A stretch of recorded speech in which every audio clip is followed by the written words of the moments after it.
ఉద్యోగం, మంచి జీతం, సురక్షిత భవిష్యత్తు అన్నీ వదిలేసి సేంద్రియ వ్యవసాయంతో తనదైన మార్గం ఎంచుకున్న యువతి కావ్య.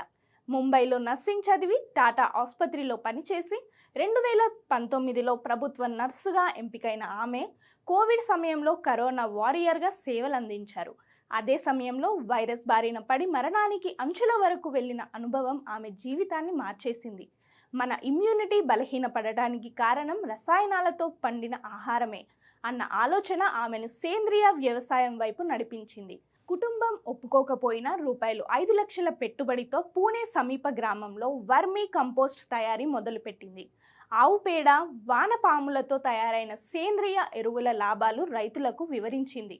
కష్టాలు, విమర్శలు ఎదురైనా నేడు ఆమె వ్యాపారం సంవత్సరానికి ₹30 లక్షల టర్నోవర్కి చేరింది.